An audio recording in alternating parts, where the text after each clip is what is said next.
uh, we, uh, we stopped in our last session, chapter 8, Akshara Brahma Yoga.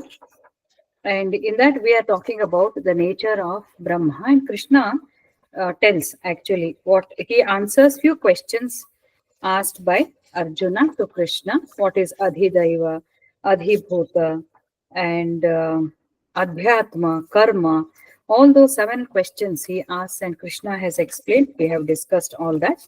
And then he say, Krishna in this chapter, he wants to emphasize on the imperishable, eternal nature of Brahma to be taken as the final destination by all of us, all human beings must aim to reach that goal, which is eternal, which is a permanent solution to all the conflicts, all the disappointments, all the miseries. That is a permanent solution. That is a which is going to address the root cause, isn't it? So always the effort of every human being, always throughout, we are we are restless. Why are we restless? Because we want to be happy. We want to be happy. That is our main goal. We want to be peaceful. We want to be calm, and we don't want any disturbances. We just want to be happy. But actually, it doesn't happen like that. That state of happiness which we perceive that it is happy or joy or pleasure, those are all very short-lived, and they are going to change. They do not remain permanently. So Krishna wants us to understand by way of giving us the knowledge that we must aim at the highest goal, and that is a state where, even though you are living in this world, samsara, and samsara sagara, it is called, ocean of the worldliness, still nothing gets attached, and you will not feel the sorrows or miseries if we get this knowledge. He gives us such a knowledge that even though you are in this world, they stop disturbing you. In other words, we will attain the state of Brahma, or we will attain the state of Sita Prajna, or whatever you call it. It is a blissful state which remains unperturbed. So, and what is that state? If you reach that, then that is a permanent, eternal, imperishable. It is Him only. Mad Bhavam, Mad Gati, Mameva. So he starts saying, "You are going to come to me. You are going to come to me." These are all the assurances he gives, and for that, whatever needs to be done is what is told in all the chapters of Bhagavad Gita. So we will start with the 11th to 18th. We can do today. यदक्षरं वेदविदो वदन् यदक्षरं वेदविदो वदन्ति विशन्ति यतयो वीतरागाः यदिच्छन्तो ब्रह्मचर्यं चरन्ति तत्ते पदं संग्रहेण प्रवक्ष्ये. So he says, he is now continuing educating him about, when you remember all this all through your life, prayana kalepi, he has told, or anta kalepi, if you do this, even at the time of death, you are going to die peacefully. So now he says, yad aksharam vedavido vadanti. Vedavido means the knowers of Vedas. What the scholars or knowers of Vedas speak of as imperishable, or the syllable which they speak, okay, and what the sannyasins, yati means sannyasi, which yatayo vitaragaha vishanti. So that which the sannyasis, that place which the sannyasis enter, vishanti, giving up the attachment, free vitaragaha, then yadichanto brahmacharyam charanti, to attain which these people actually practice brahmacharya, celibacy, Tatte pradam sangrahena pravishye. That means that I shall declare to you. I will tell you.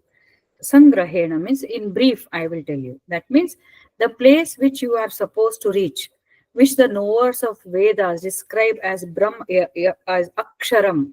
Aksharam means, as I said, it signifies mainly imperishable, eternal, and unchangeable. It also means Akshara, that means syllable or the alphabet, that is Om. Actually, it's hidden. The meaning is hidden there. So that which the Vedas, the scholars of Vedas speak of as imperishable, and the sannyasis to enter that place after giving up attachment. And for that, they practice celibacy. About that, I shall tell you. Means he's talking more about the Parabrahma again. So now here he says to reach that state, again he repeats one, giving up attachment and practicing celibacy. These are the two things which has brought out in this shloka. So giving up attachment we have described, but we need to again mention that more we think about attachment is what being when our mind, when nothing is there, we keep on thinking about a particular situation, some person, or some moments which may be giving us pleasure or pain, both. We are disturbed about something. We keep on thinking about that. That also speaks of attachment. Or we enjoyed something. We are so happy. We come back again. We keep remembering those. We want to relive those moments. So that is also attachment. So we should not live in those moments because they are natural. They are related to the nature. You can enjoy. You have done that because we are all living in this world. But after that, it should not continue. We should not keep again and again we should not thinking, or if it is sorrow we should not keep lamenting on that. So then what we should do? If we cannot do that, mind cannot be empty. So that time we should think of something higher, think of our responsibilities, think of God. Basically we should think of God. Even carrying out, thinking about our work or getting back to our work, all these things are also almost equivalent to detachment. Again and again, if we think and if we are immersed in those thoughts, then those become attachment. Second thing is, whatever we have done, if we think of the consequences or the results, that also is attachment. What is going to happen in future? Will I be able to get the results? Will I be able to be successful? Or will it work? Whatever I have spoken, will that work? So keep on pondering about those things. That amounts to attachment. So give up those. These sannyasis are not bothered. They do their work. These are sannyasis, not necessarily the sannyasis who are living in the forests or Himalayas, but it refers to those people who have given up the attachment and who practice celibacy. Celibacy is brahmacharya, who actually do not get carried away by the desires, physical desires, lust, and also any other desires. Brahmacharya means control. So these people, they attain that, they enter into that state. Which is that state? Parabrahma, Aksharam. So that I will tell you, Krishna says. Now, next he says, Sarvadvarani Sanyamya Manohridi Niruddhya cha मूर्ध्याधायात्मनः प्राणम् आस्थितो योगधारणाम् ओमित्येकाक्षरम् ब्रह्म व्याहरन् माम् अनुस्मरन् यः प्रयाति त्यजन् देहम् स याति परमां गतिम्. He's talking about the ultimate Paramam Gatim. So he says, now, when a person is coming back to that, actually all of you are young, but as we said, that should not be taken in a negative way at all. It is as sacred as life. So he is not differentiating. He is just telling when you reach, it's almost equivalent to when you leave this train, when you reach that station, If you are traveling by a train, you get down the train and move to another station. You have finished your journey. So, what should be done? He says, Sarva Dwarani Sanyamya. Dwara means gates. Controlling all the gates means all the senses. Confining the mind in the heart. Mano Hridi Nirudhyacha. Drawing the prana into the head or between the brows. Occupied in the practice of concentration. Yoga dharana. Dharana means concentration. Completely immersed. Concentration. Uttering Om. Om ityekaksharam Brahma Vyaharan. So, uttering Om, the Brahman, okay, Mam Anusmaran, uttering Om, which is Brahman, and remembering mind, meditating Mam Anusmaran. Mam is me. He is saying, Krishna is saying, Anusmaran, remembering me, meditating upon me.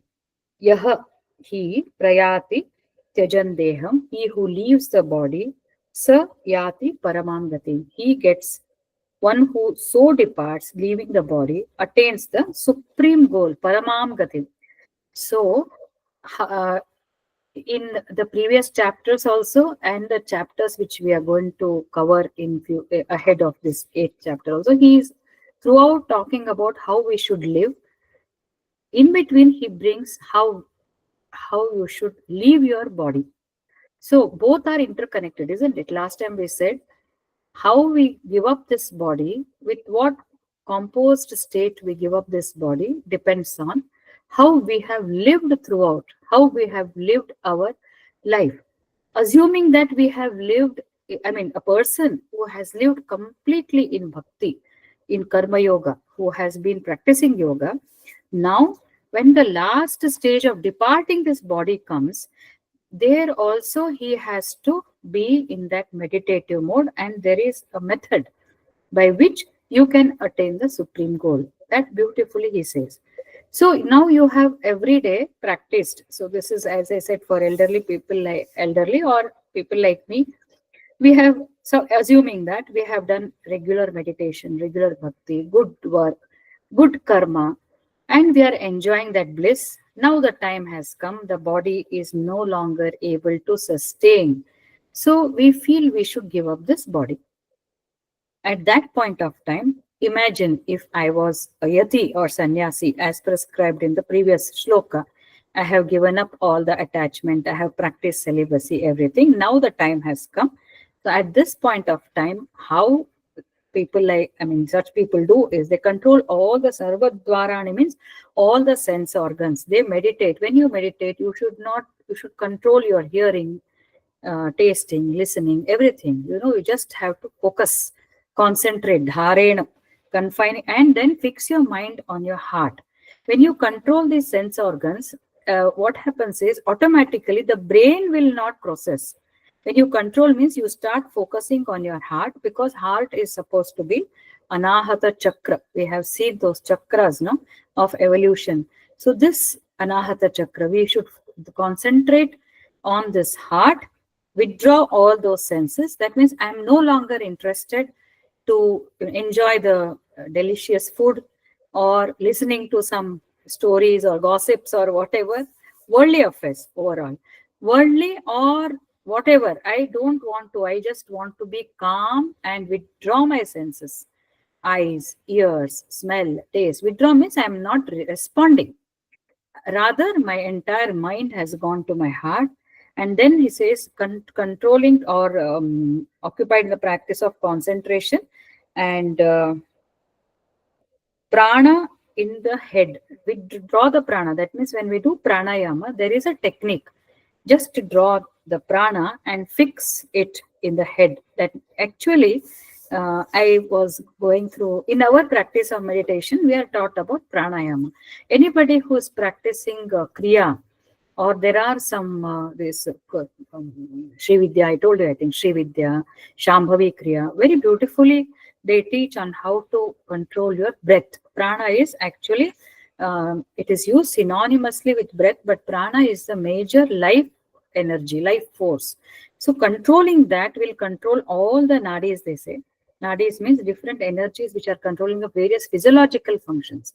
So he says, control your senses, fix the mind on in your heart, and then bring the prana between the in the head. Basically, it refers to between the eyebrows.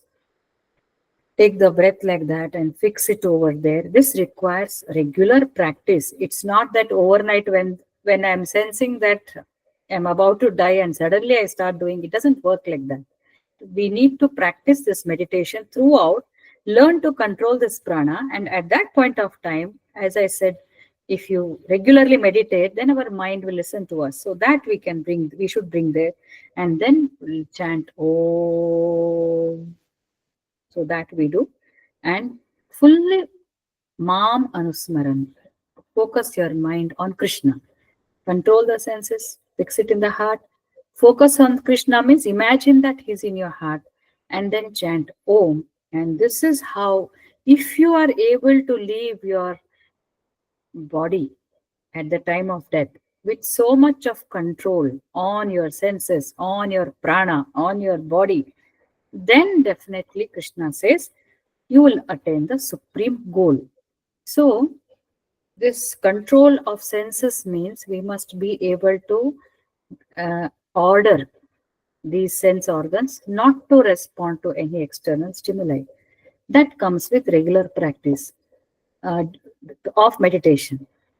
It also needs during the daytime also, we must have a lot of discipline. It's not very easy. Some people are very good in that, getting regular, getting up at this time, meditation at this time, start your work at this time, eating the type of food. So discipline in everything means controlling your sense organs. Discipline, it's just a discipline. Last time we said, no, disciplined kama, lust, bodily desire, disciplined food eating, discipline in what you watch, what you read, discipline in what you hear, and what else? Discipline in places that you go, karmendriya and jnanendriya, both you can control. So all these, when you practice, no, then automatically your mind gets tuned to your own suggestions. It will listen to you. Now I'm not going to go. This time I have to go to the temple. I have to go. This is my time. Let me set it like that. So that discipline will become handy at the time of death. So that we have to practice. And isn't it true that even when we have these motivational talks and all that, if you take care of today, tomorrow is automatically taken care. We should not waste the time thinking about tomorrow or day after tomorrow or future. Just focus on the 24 hours that we have in hand. Last time, if you remember, Suvachila brought out that we are not sure how long we are going to be here, isn't it? We don't know when the death will strike. Let's not bother about that. Let's take care of today. What are we supposed to do? In our given responsibility, in the given roles and responsibility, what best we can do is disciplined life. So that is in our hand. Nobody can interfere with your routine if you are serious about it. And in fact, it will motivate others also to follow the same routine. So what we eat should be important. How we eat, how much we eat, and what is the type of food that we eat, what suits our body, our temperament, and what suits our thoughts. Because as we said, the food will decide our thought process, our emotions. So when we are aware of all that, when we focus, basically we must be thinking about our own self-improvement along with taking care of others. So when you take care of this, then it becomes a habit. And at the time of death, and also mind in the heart. We have learned to meditate throughout. So why not now? Let me just sit. So such people, when they're leaving the body, they say they are very calm. And in fact, that's what, when they leave the train, no? When your station comes, when you leave your co-passengers, do we cry? We don't cry. We say, okay, my destination has come. So we say, now it's fine. It's time for me to leave. So, but leaving alone is not sufficient. If you want to attain that supreme goal, this is how you have to leave and practice chanting Om. So at the time of death, we should be able to remember all this. And advantage of this is, if we have any physical ailments at the time of death, If we are breathless, if we are bedridden, we have pain, and yet we are able to remember this, then everything becomes very, very tolerable. Everything becomes tolerable. If we don't have, then well and good. Absolutely no. But it depends on our karma, past life, this life, if we have neglected our physical health, then we never know. So that he says, this is how you have to meditate and leave the body. If we are able to meditate and leave the body, then we are going to reach the supreme goal. So again, I'm telling, let us make meditation habit. Let us make meditation habit. Whenever possible, we should meditate. Whenever possible. Throughout the day, surrender, do the work, again come back. But at least in the morning for 10-15 minutes. And when we go to bed for 5 minutes, if we meditate, then that becomes a habit. Next. Ananyacheta satatam yo mam smarati nityashaha tasyaham sulabha partha nityayuktasya yoginaha. Again he says, I am attainable easily, sulabha partha, by whom? That ever steadfast yogi, ananya chetaha satatam, one whose mind will not go anywhere other than me. Me means, as I said, if we are able to remember God, his image or his idol, I mean, we can get his image in front of your eyes and remember him best, that is the highest. Even if not, always high thinking for us to attain that state. Maybe for some it may be possible. For others, how is it possible to think of God always? So much of work is there.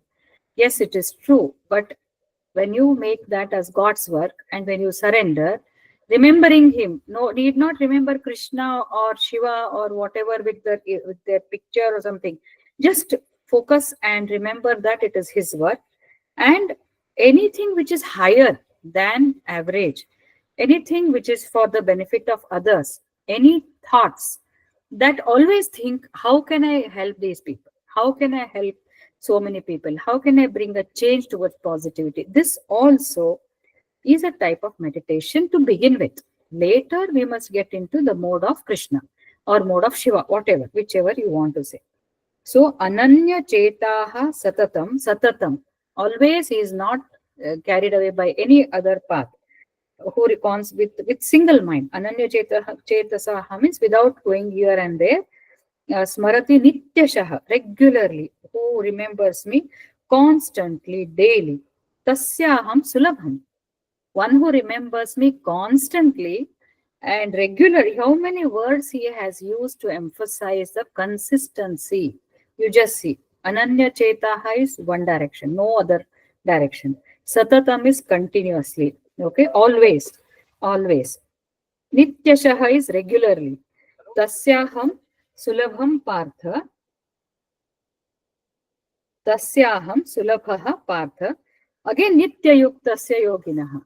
So, I am easily attainable by that steadfast yogi, ever steadfast yogi, who remembers me constantly and daily with single mind, who remembers me constantly and daily with the single mind, O Partha, he says. So, Krishna emphasizes always, first he says, do good work, so that you will have good karma, higher jobs, higher thinking.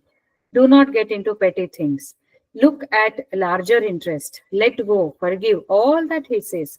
Then he says, remember me, remember me, remember me.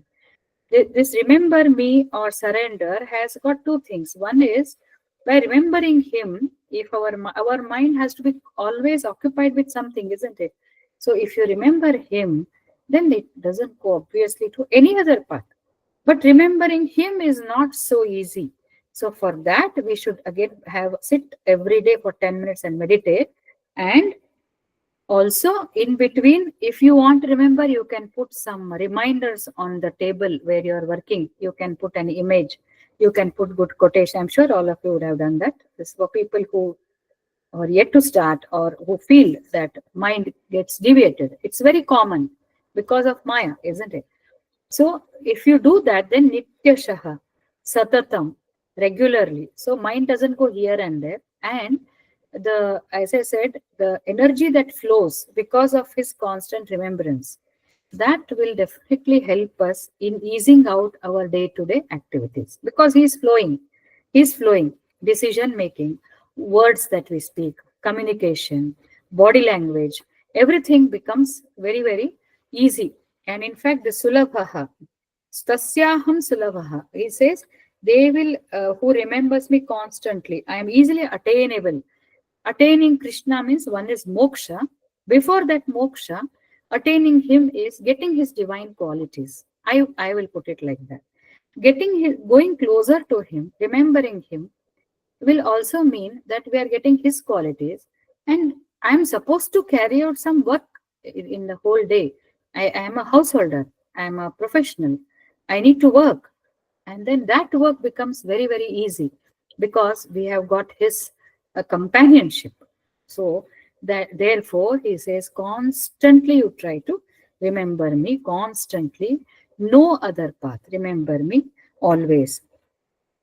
So because as I said, and we have to think of you know every day, continuously, regularly, we must be thinking about him. So he's emphasizing all through our day-to-day activities and what should happen at the time of death. What happens for people who are already advanced in spiritual practices? How do they leave their body?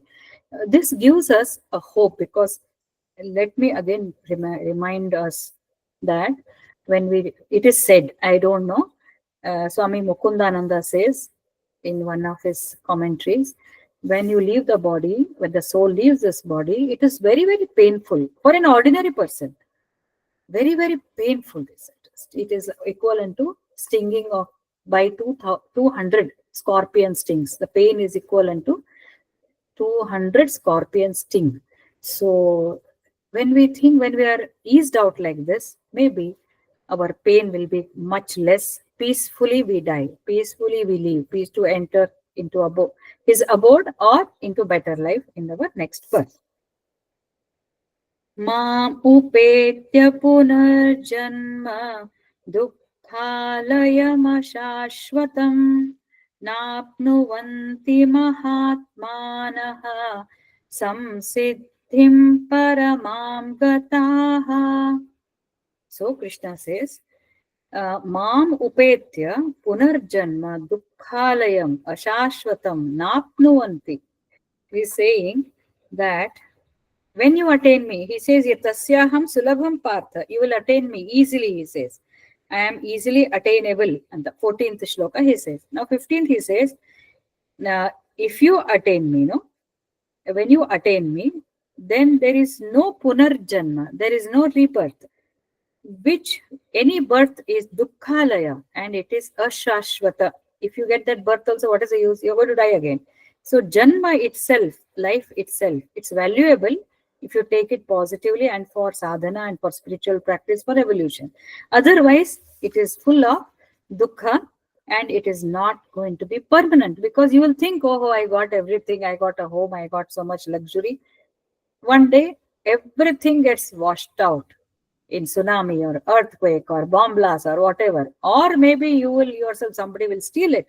So nothing is permanent. So you must try to attain a state where there is no punarjanma, there is no rebirth. Mam upetya, if you get me, there is no punarjanma. And because janma is accompanied by dukkhalaya and it is not permanent, ashashvatam.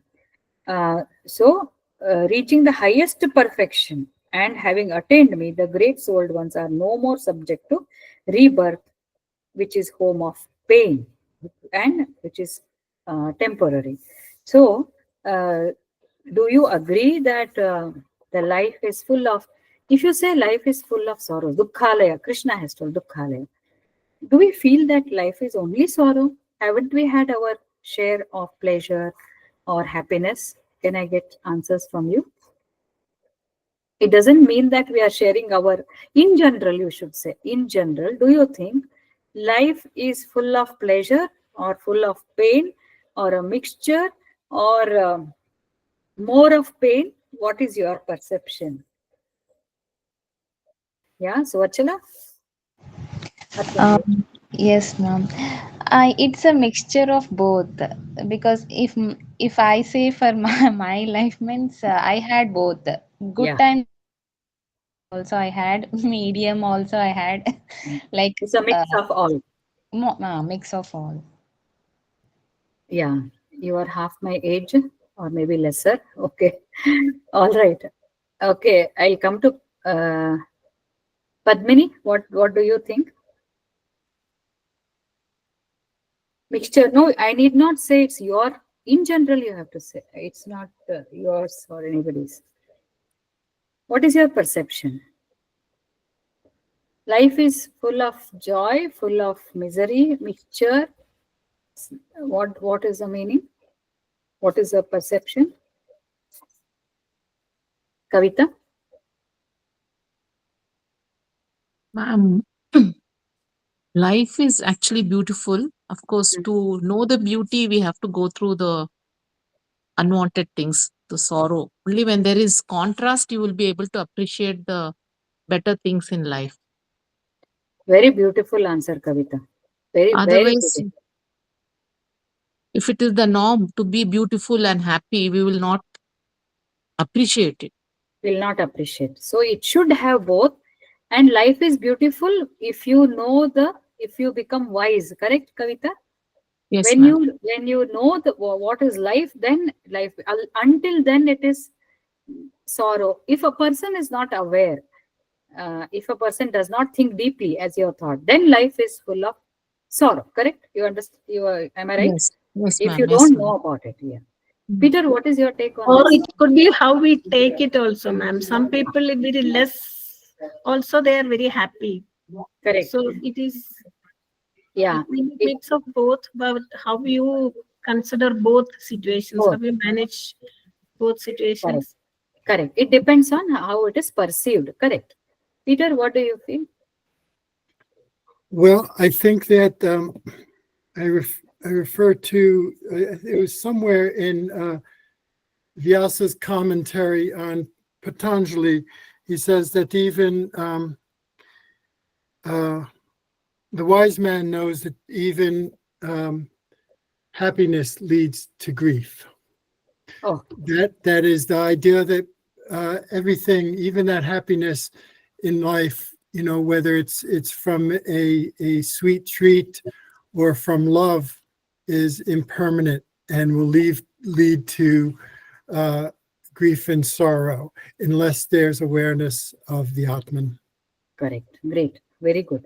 So, yes, all answers are very, they're all wise answers, actually. Yes. Unless a person becomes wise in terms of spiritual progress, definitely sorrows are going to be there.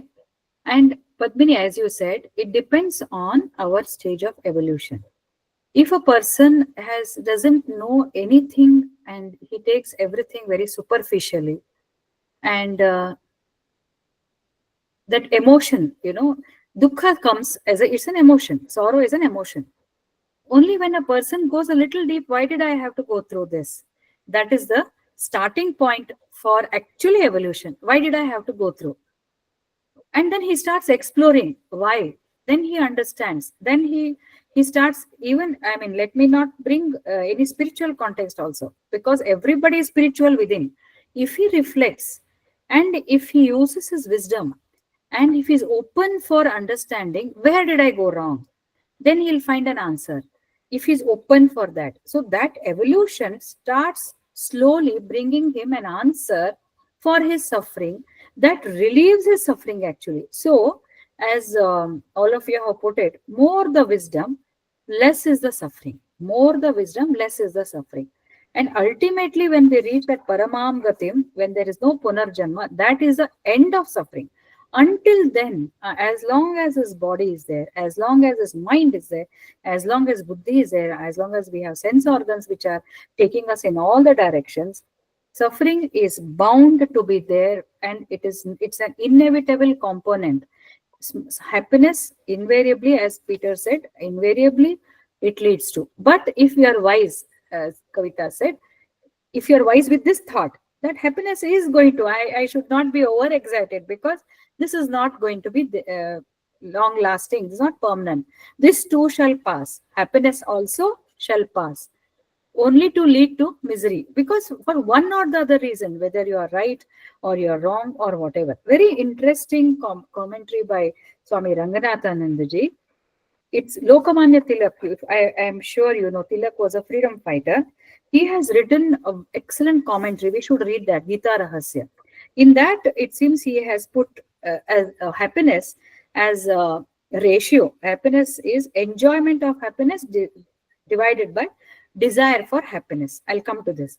What is actually sorrow is when the things do not go as per our wish. Yes or no? Funda is that only. When the things go against what I wanted, what I wished for, then we become unhappy. So basically, what is the reason? Our expectation that it should be like this. And this is a common phenomenon among all human beings. This is exactly the Maya. Maya is this only. So there are so many distractions which will take us to different pleasures also. As I said, pleasures in terms of possessions, pleasures in terms of people's behavior, pleasures in terms of situations. I want to be like this. It should be like that. It should be like this. He should be like this. She should behave like this. She should talk. Every day we have thousands of desires for happiness. If she behaves like this, I'm going to be happy. If my professor does that, I'm going to be happy. If my students, if my management, whatever in our own. So that desire is countless. So that becomes, they say that is the numerator is enjoyment of happiness versus desire. We have so many desires. We keep on. But what we actually have, if we enjoy that more, then the ratio reverses. But most often the desire is so many. Enjoyment divided by desires for happiness, the ratio. The desire, the denominator is huge. It goes on multiplying. And more you fulfill, more desire. But enjoyment, if that ratio is balanced, he says you will become happy. But that enjoyment, we forget in the process of desiring more, we forget to enjoy what we already have in hand. What we already have in hand. There's one person whom I know. I told you. So this also is good to learn actually. Suddenly the weather becomes so good. Says, wow, so beautiful weather it is. Come, let's go for a walk. So beautiful the weather is. Oh my God, look at this. I told you that I have told this, I think. This market is so beautiful, so pleasant. Wow, so nice. I can do so much. See, these may be worldly pleasures, but the person is enjoying every moment that is coming in front of him. Of course, that person should not crib. I have seen such a person. They should not crib. As long as they're not cribbing, as long as they're enjoying everything that is present in front of them, they are happy persons, whether spiritual or not. This also we should learn to practice actually. Isn't it? Isn't that so? Didn't we discuss? So wisdom comes from both the ways. One is as we go through spiritual understanding, permanent happiness is Paramatma. That is the permanent thing. But on the way, what we should do is, rather than countless desires, never-ending desires, these, if you entertain, the mind is like a monkey. It will start multiplying your desires. Instead of that, look, so beautiful is the evening. I have such a big shelter for me. There are so many people who do not have shelter, who don't have water. The people are dying on the borders. People have been killed in the wars. I am safe. So we have n number of things to enjoy. So if we concentrate on that and express that gratitude to Krishna or to the Lord or to the universe, which has made, even if you think, I did good karma, therefore I'm enjoying. Yes, but who made that karma, law of karma? Who designed it? It is him. So you thank him. We are grateful. And everything, if we enjoy, then our dukkha becomes less. And that word ashashvatam is, it's not permanent. We can make this state of mind permanent. I am happy whatever comes on my way. I am not unhappy because I have learned to be happy. Though if you go higher, we know this is not permanent, but still, if you make things happy, that sends so much of positive vibes that it doesn't disturb us. Even if small things, we let go. Let me enjoy what I have. Let me enjoy what I have rather than thinking what I don't have. These are the basic uh, principles of becoming happy. Then probably this principle of Tilak, Lokmanya Tilak, Bal Gangadhar Tilak, his name, enjoyment of happiness divided by desire for happiness. The desire denominator should come down, enjoyment should go up. Then actually you can become more and more happy, but unfortunately it is a very difficult thing, because unless we really work on controlling the desires, if you speak in spiritual terms, then what happens is our desire should be set at higher level. What should I desire for? Highest is to see him, to obtain him. Okay, come below that. If I have a good purpose in life, then I will be happy. That should be my desire. You have to divert the desires from small luxuries towards higher things. When we divert, when we just change the direction, then it sets our mind in a different direction. And with bhakti, without bhakti, nothing. And with meditation, because this thought should be permanent, only then we can. So if we condition our mind in this way, then Krishna say, then we go higher and higher. We practice meditation.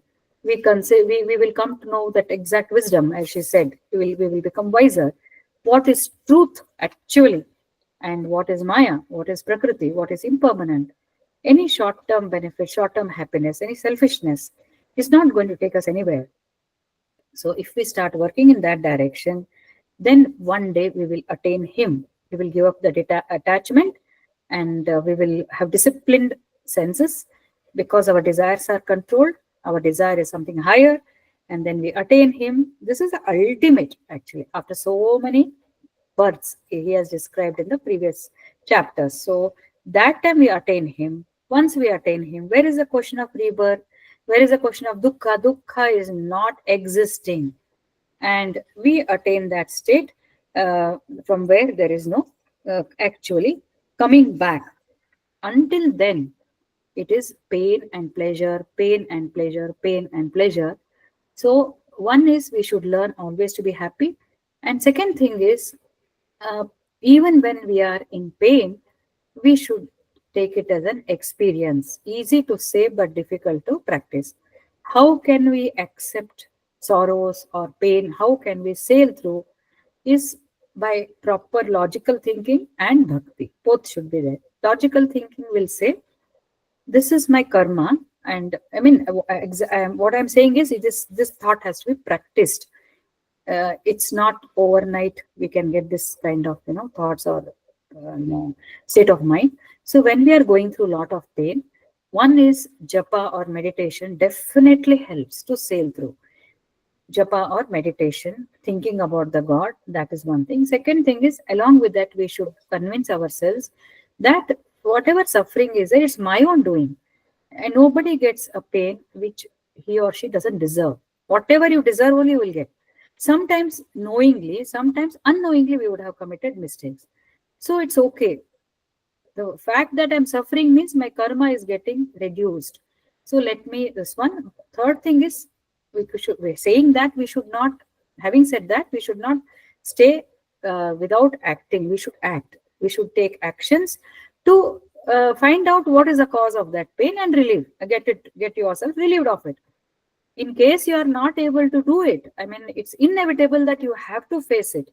And you know that I have done this and there's no other go, I have to face it.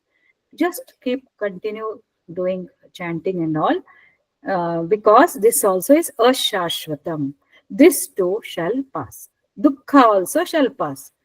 This you have to see. And somebody who had done, as we discussed that. No, so if you, so I think I will quote his examples only. John Stuart Mill, it seems, he has given in his book called Utilitarianism. In that, he has told, it seems, it's better to be human being dissatisfied than a pig satisfied. What is the meaning of that? There are some people, as Padmini said, some people are aram se, like pig means lower IQ, They cannot differentiate pleasure and pain at all. They are thick-skinned, less emotional, less reactive. They are just tamasic like that. So, but a person who thinks, he starts, exploring his emotions, dukkha, pain, all that will start. Anyway, so if you look now, I am 60. If you look at the path which we have traveled the journey over 60 years, then you will find so many downs. So ups also were there, downs, my experience I'm saying. Downs also were there, ups also were there. Ups we felt happy, down we went, we suffered. But over a period of time, the downs or the disappointments, they taught us so much. So much they taught us. So much of learning, so much of wisdom. And that wisdom, when you face the similar situations, you are in much, much better position to face it, handle it, tolerate, whatever you call it, or act on that. Oh, that time I did this mistake. This time I should not do. Let me see. And during that downs, no, if we are in contact with Lord, if we are blessed, if we are blessed, if we have good environment, and if we have connected with God during those time of distress, then it is definitely a blessing in disguise, exactly similar to what Kunti has told in Mahabharata. Again, I will bring, whenever we have this discussion on disappointments, Kunti has to come.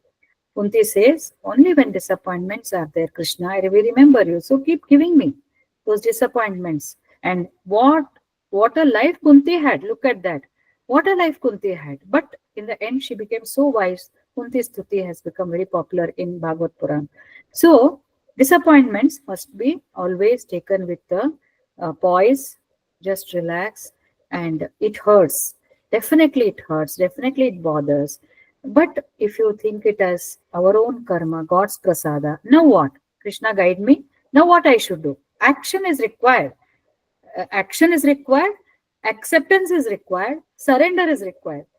Surrender, accept, and then act. Keeping him in one hand, doing with the other hand, take some action with best possible manner, and then surrender, and then accept whatever comes after your action as his prasada. That is how we can, this is how we can sail through the pain. We can say, and in between, God will give some sparks of happiness. If you have a long period of pain, no, Sadesati we call it. Anybody knows about it? In Indian, this thing, no? Shani will come. If you go to astrologers, they will say, Sadesati, 7 years you are going to have this, 14 years you are going to have that. Then you accept it. Okay, this is, let me see how best I can accept whatever I can change, I shall change. If I cannot change, I shall endure. And this is a very common statement. And when a person takes pain in this manner, he becomes very, very endurant. His endurance increases, mental endurance increases so much that, he becomes capable of solving so many things for himself as well as for others. So that is about this dukkhalaya. This brings so many things. Then this is another interesting shloka. Abrahma bhuvanat lokaha punaravartinorjuna mam upetya tu kaunteya punarjanmana vidyate. So now he says, all the worlds, O Arjuna, including the realm of Brahma, are subject to return. But after attaining me, O son of Kunti, there is no rebirth. So there are 3 lokas, if you remember. One is our Prithvi, and then that is terrestrial, he calls it like that. It's a Prithvi loka on the earth. Then there is Devata loka, celestial loka. And after that, there is a Brahma loka. So these are all 3 gross worlds. Otherwise, there are 7 up and 7 below. That's what is described. These are physically also present, mentally also, in the body also we have all this. That's a different context we will discuss again. So he says, if you attain me, then you are better than anybody in all the lokas. Because even Brahma is created by Parabrahma, that is Krishna. Now he is Krishna, is Parabrahma. He creates Brahma in the order of creation. And Brahma also has a lifespan of 100 years. Of course, his 100 years, in the next shloka it is described, they are different. They are not the same 100 years as human years. His 100 years are something, they're huge in very, very long period. But after 100 years, he's going to be, he'll finish his life and another Brahma gets created.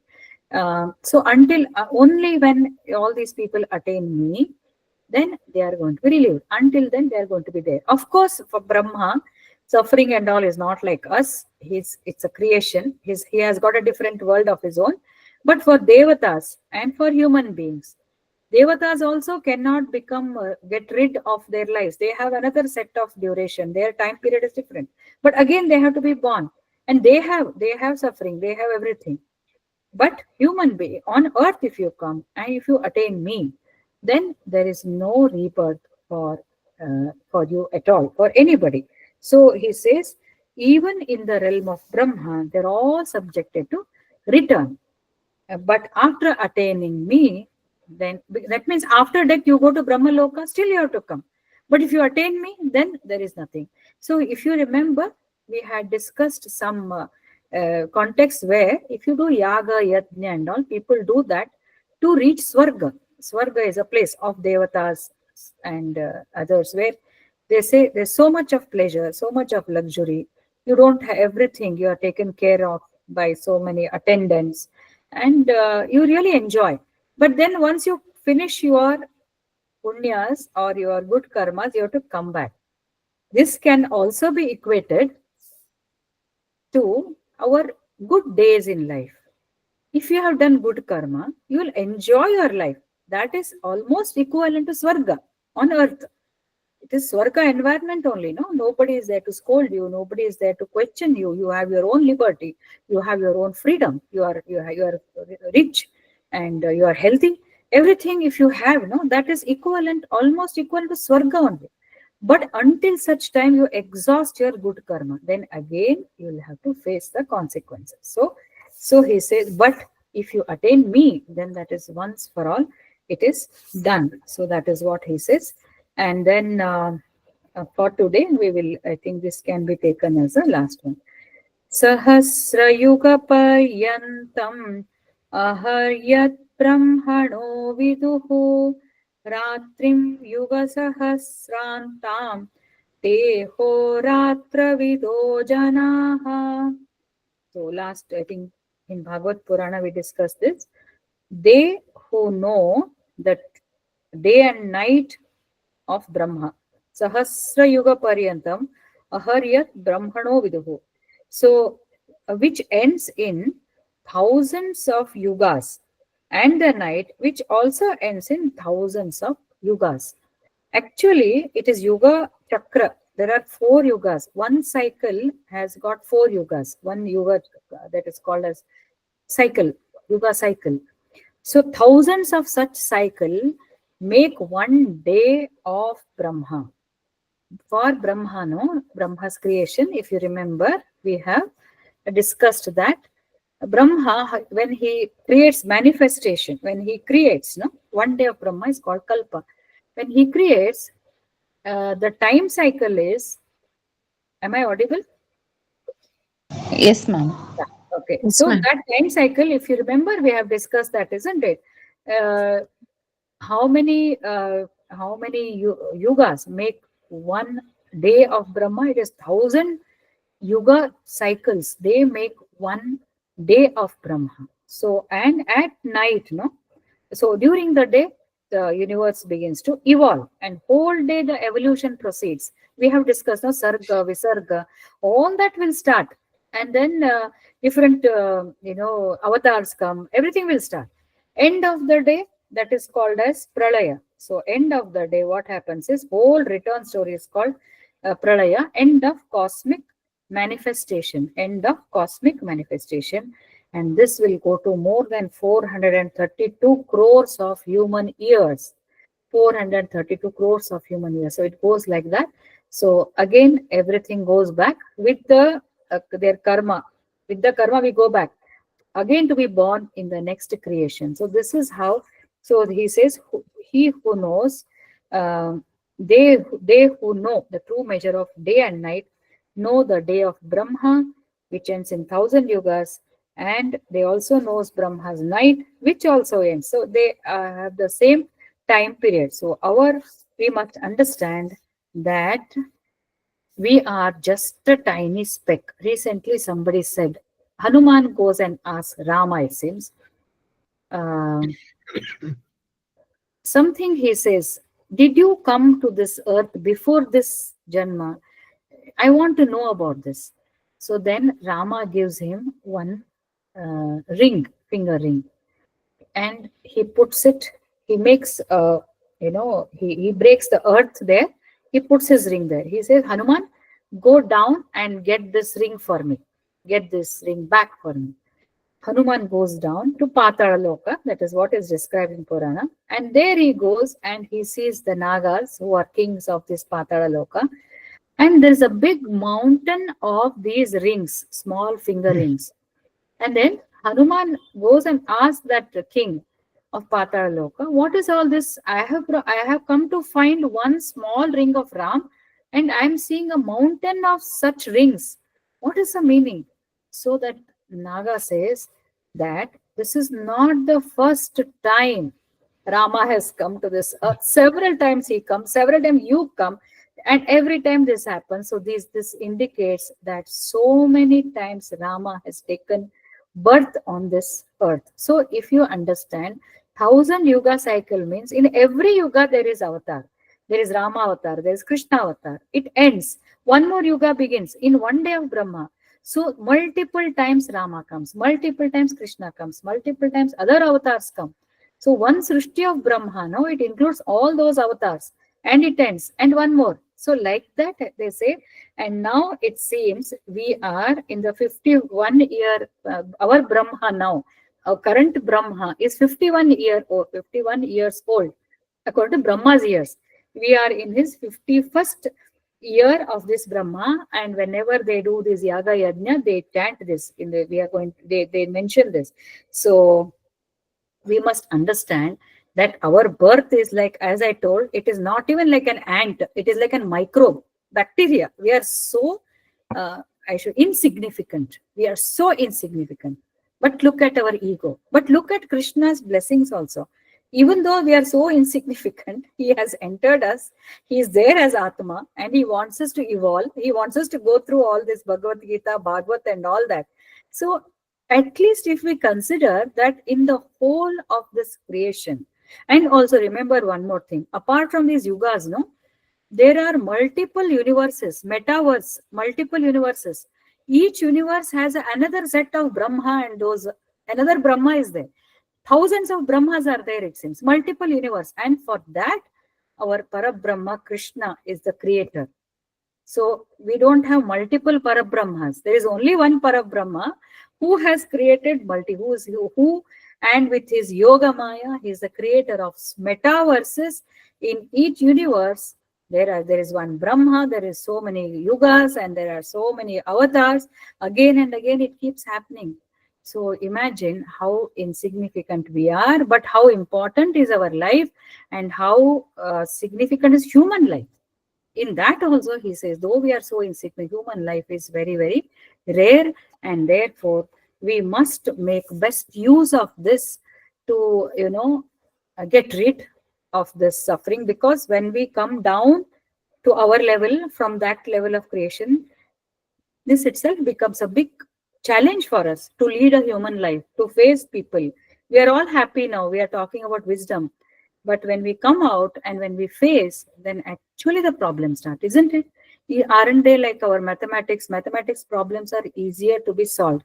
Recently, Mataji, whom I had called, she was mentioning United Nations. If I get that quotation, if I get that YouTube, video, I will share it. She has mentioned, we talk for world peace. And what I came to know was the chairperson or the president of United Nations for World Peace himself has mentioned, it's easier to, bring peace in the world, stop the wars and all. But being at peace with your people around you, is a biggest task. Biggest task. Constantly being in symbiosis or good relationships without disturbing them, without getting disturbed consistently, it's not very easy. If you are thinking, and if you're emotional and all that, it is really difficult. It's not that interpersonal relationships are not easy everywhere. Some places they would have worked out and it may, but most of the places, he himself has told, interpersonal relationship, living under the same roof, working in the same environment, is the toughest thing. It's the toughest thing. And once we become wise, only we will understand how to remain at peace. Because Bhagavad Gita, ultimately, in the 12th chapter, he says, Yasmanno dvijate loko, lokanno dvijate jayaha, harsha marsha bhayodvegaihi, mukto yaha sachame priyaha. He in whose presence no one is disturbed or nobody gets perturbed or disturbed. And this person also does not get disturbed by somebody's presence. So such a person is very dear to me. That means live and let live. You also be secured, make others also feel emotionally secured. When your presence should not make them feel insecure, their presence should not make you disturbed or insecure. So that is not so easy. I am sure you will agree with this statement of mine. This is what Mataji was saying, which is told by the United Nations. I will try to get that this one. So with that, so therefore we must understand that Krishna says that these are the people who actually know. That means he's talking about the jnanis. He describes all those. So today he has talked about how to attain him at the time of death, how we can be cautious during our life so that we leave our body and we are able to attain him. And we also are aware about the creation, the Brahma, his age, and what is our duration, what is our lifespan in comparison with Brahma and all those meta universe, everything. And then the only way to leave our body peacefully in meditative mind is always nityashaha, as much as possible, regularly, disciplined meditation, disciplined control of our distractions, enjoy everything but with moderation. Everything can be enjoyed with moderation. Everything can be enjoyed as a gratitude to God, and enjoy the whatever we have. Curb the desires. So that ratio, what I said, enjoyment versus desires. Make the denominator very less, make the numerator more. Enjoy what we have.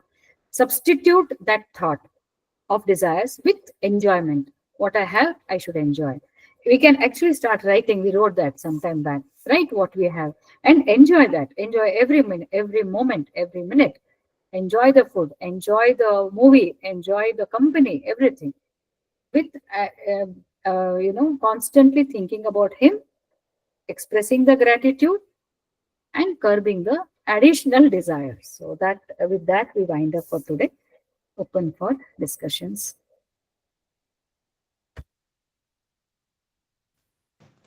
Ma'am, in 15th shloka, it is mentioned samsiddham paramam gataha is there, no?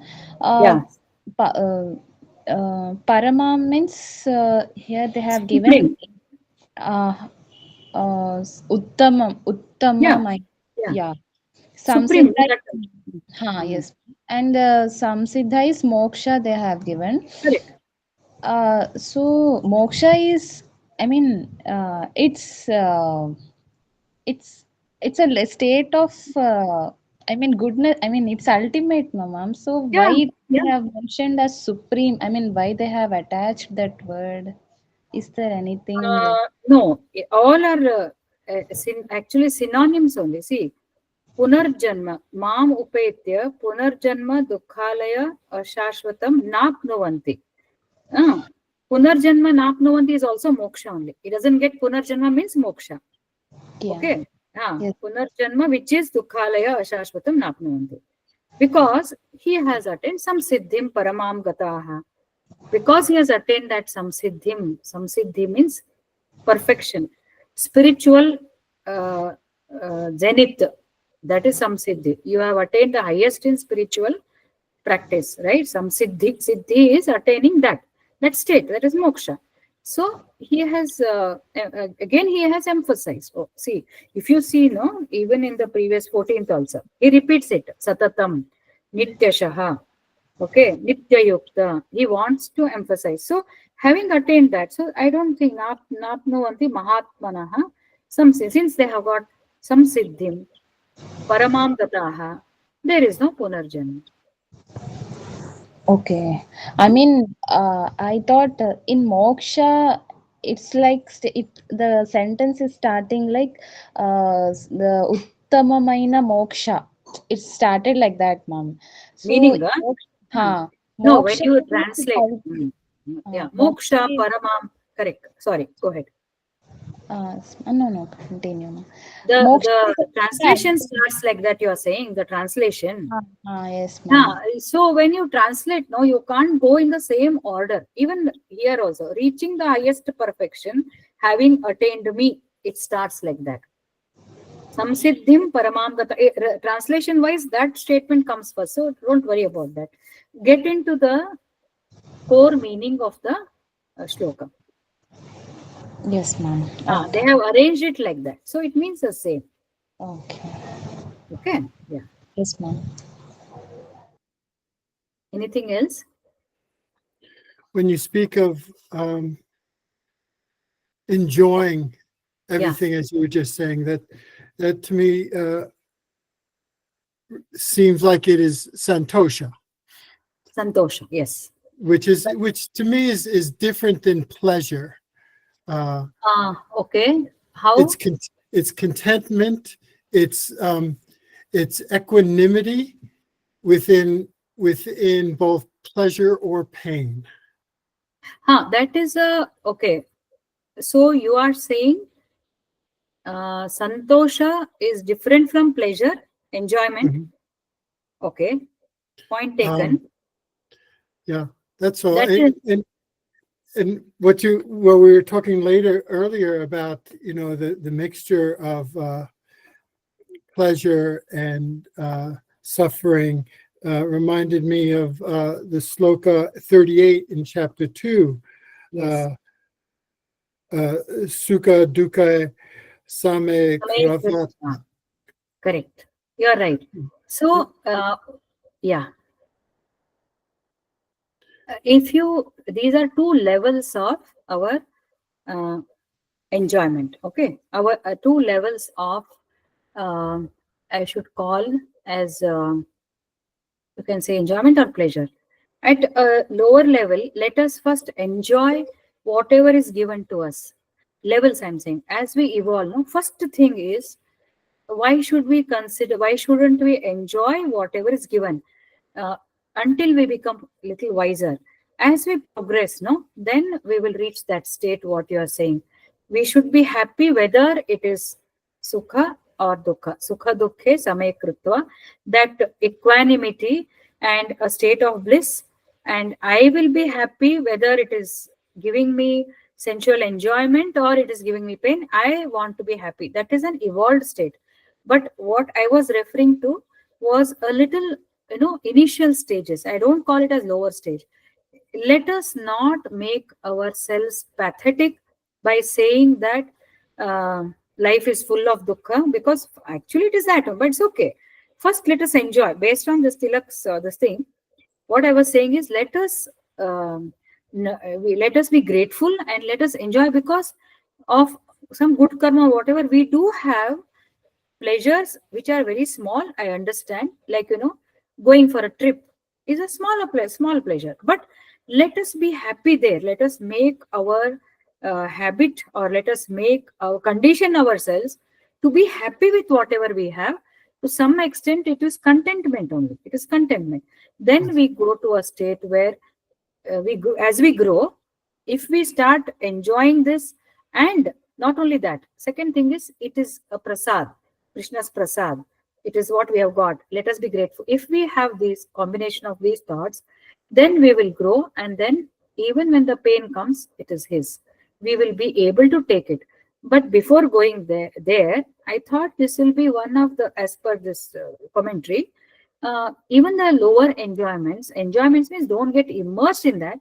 As long as we take them as Krishna's prasad, and as long as we enjoy every minute, there's nothing, no harm in that to start with. This So was what I meant. You got I it? can, I You're- can still enjoy a little ice cream. Yes, yes, very Yay. correct. You can still enjoy. Yeah, precisely, I was saying that. You can still enjoy. Why not? It is all creation. Why not say the Pancha Mahabhutas are there in this ice cream? There is sugar. There's so beautiful combination. It's giving pleasure. But if I run without any control after ice creams, keep eating, then that's not enjoyment. That's not enjoyment. Everything has to be in moderation. Understood? It is in the bracket. Moderation. So that is how it's all, it's fun actually. If we look as an observer and then enjoy life, it's really fun actually. So that is what rightly you said. We can still enjoy an ice cream. Thank you. Yes. Anybody, welcome. Anybody, any other? Anything you want to add? Padmini, Kavita, Chaitali? Nothing. Okay. So if there are no more additions, then we can wind up.